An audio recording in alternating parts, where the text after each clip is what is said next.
And I had a time to look at your character, and I can see some of the issues the customer was having, and I have a solution for you. I just want to go over everything with you. Sorry in advance if you hear some baby noises. My baby is sick and she's sitting right beside me, kind of hanging out right now at the moment. But here's the issue that's going on is really related to your limbs, and it's basically because of the new style that the new features for Crazytalk Animator 2. So what you've seen right here is I recreated one of your arms just to do an example. Um, Over here on this side, you can see your original arm versus the one I created. And the reason why you're seeing issues, and I'll show you the issue in a second, is it's related to the new feature called a joint mask. What joint mask does is instead of you hiding where the two joints meet at and blending it so it looks seamless, you actually draw them now with the whole outline intact, and the joint mask will mask out the actual outline. So for example, here's your item in Flash. This one here is the character arm that you have created.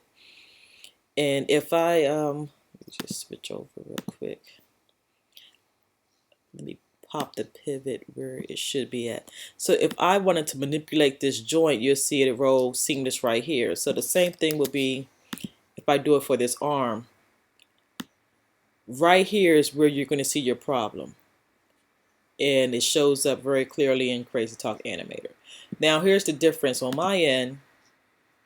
When I pop this piece in, you want to see it rotate seamless.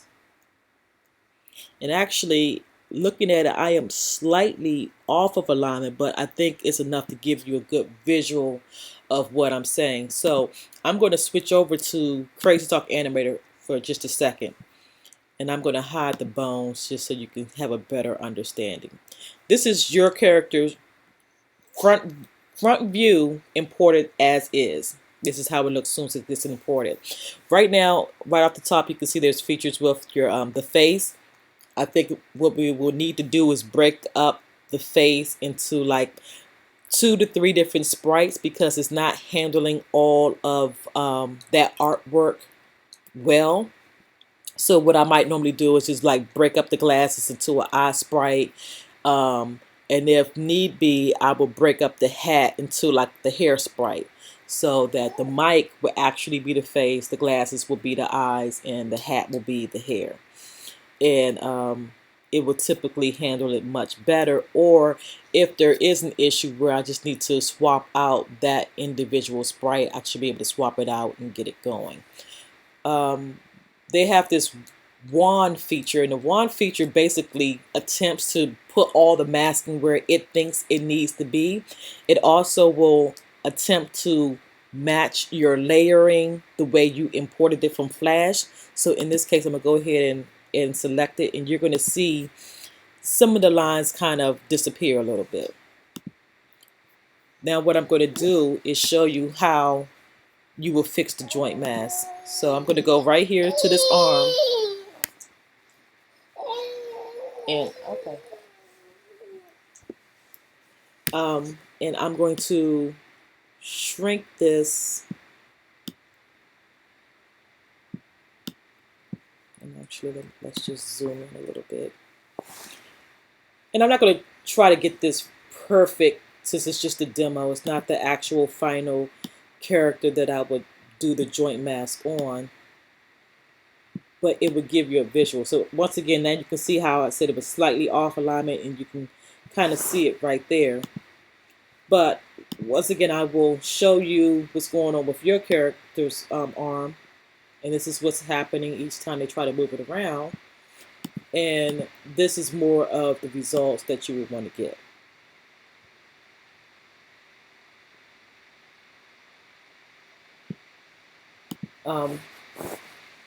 The other issue you're going to have is, because it's not a full G2 character, you're going to miss out. You're going to miss out on some of the features unless you put some placeholders, so to speak, in the other views. And I will show you what I'm talking about with the walk, for example. Let's get over to the walk. A basic walk, the arms are missing, and they're missing because when he's walking, the application is actually swapping out the arms that's here on this view, which is the 315, as well as what's here on this view, which is the 45. So as he walks, it's supposed to go from 315, because the arms are moving back and forth, to the 45. But since you don't have a view drawn there, it just blanks out. I did start the side view, but I stopped once I realized that the character would need some work. Here's what I can do to kind of give you a better visual. I'm going to tell Relusion to treat this character as a multi-angle character. So what it's basically going to do is copy the same sprites, but it's going to put them in all the views, and it's going to position the arms and legs as if it was rotating. So now when you see it, as you can see now, the body parts are slowly shifting in spots where Relusion would think it would be at if it was the side view or the 315 view.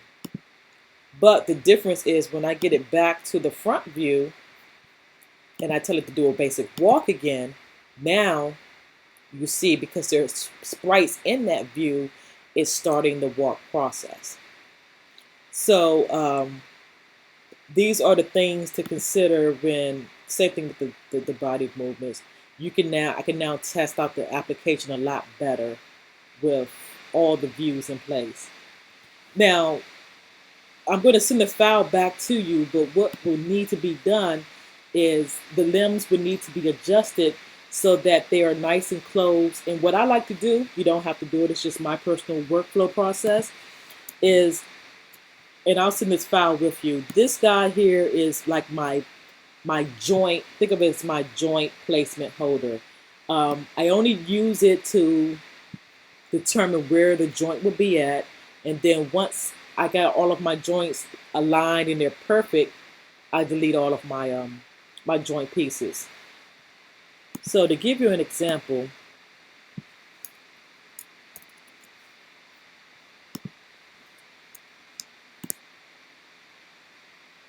when I shrink this to kind of match up with the shape of my arm, I know right here in the middle, that bullseye is where I'm going to put my pivot. And when you match them up correctly, let's say with this piece, I'll bring it to the front just to make sure they're kind of aligned together. What happens is they rotate seamlessly. You're right exactly in the middle of where you want that joint placed at. Now what you can do, you don't have to deviate much from your design of your character. What you want is the top pieces where the joints to meet at to be the same for the most part. So let's look at the copy of yours. I'm just going to grab this back here real quick.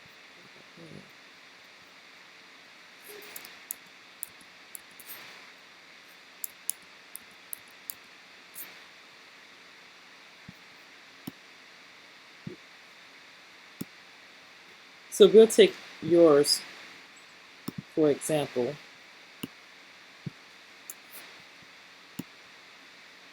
You can see that I grabbed the lower half of your original design.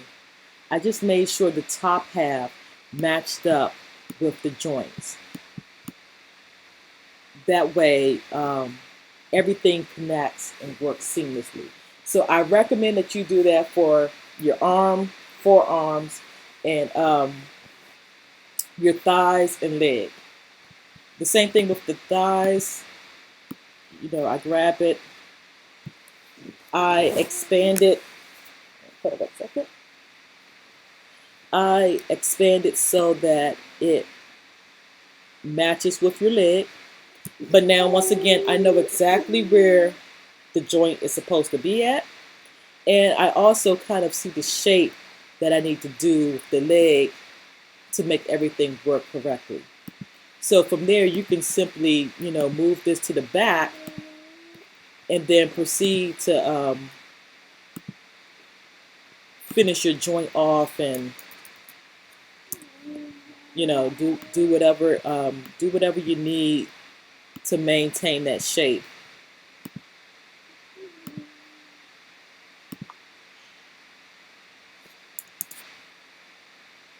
And I won't do too much work because again, this is just kind of a sample for you to have an idea of what to expect. So those are my recommendations. Like I said, I will send you this piece because this is like by far the best tool to use just to make sure that your limbs line up perfectly, they rotate perfectly, and you get a nice, crisp, clean character. And what I probably would end up doing is I would try to take your character and create the 225 view using your front view pieces. So his head or anything, they won't rotate, but the limbs will be in place so that when we get to this angle, it will swap out the features that it needs to make this character look more realistic. And then once that's done, we can begin to play around more with some of the basic animation that comes with Crazytalk to see how it matches up.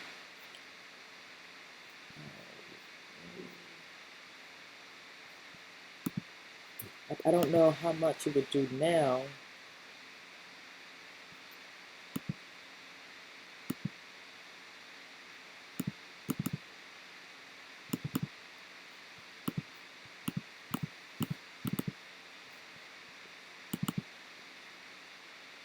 Well, as you can see, just by doing that, you can begin to see how some of the pieces will come into play and work.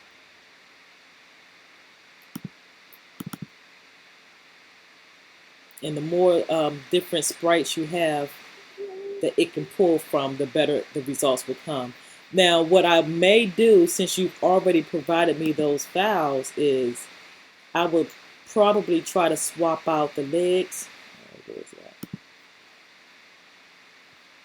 Did I have them? Yeah, I moved them over.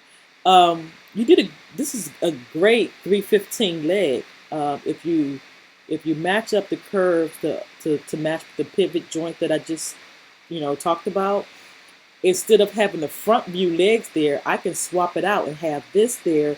The same thing with the back view, so to speak. I can swap this leg out, and at least when it gets to those files, it will give it a much better smooth and swing because you basically have all the legs to do the full rotation.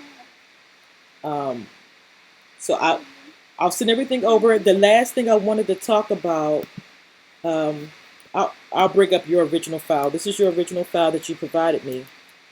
The items were tagged as graphics. See over here? Where they should be tagged as a movie clip. So if you can get them all to be movie clips, that's great. And the last thing it would need for importing the hands, I'm not sure what order to mark the hands with, but when I go into them, they're under multiple layers. If you can collapse them so they be under one layer, that's great. And then what we normally do for the hands to be imported, they need to be under different frames to be imported. So basically, I would have all of the hands for the front view, right, left side, to be frame 1, 2, 3, 4, 5, 6.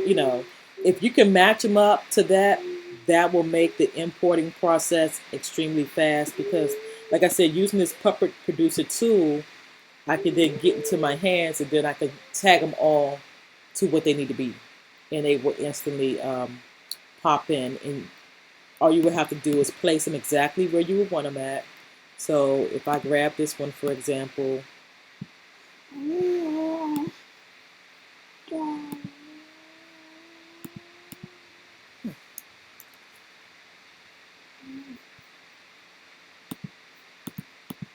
give me my piece to rotate it. But if I was to take this sprite and rotate it to what angle I wanted it at, which really this looks like the side view, right hand in the back.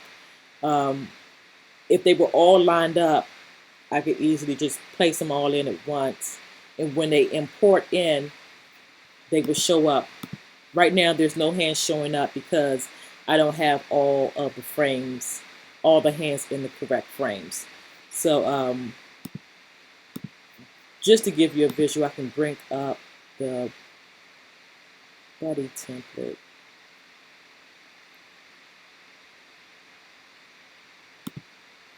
I'll just go with this one. And I'm just going to go into their hands. And as you can see, this is frame 1, 2, they all pop in. That will make the importing process really, really, really quickly. So if you have any questions, feel free to hit me back up. Hopefully this will articulate exactly what I'm saying, but if you need me to clarify anything, I can do it, no problems. Okay? Take care.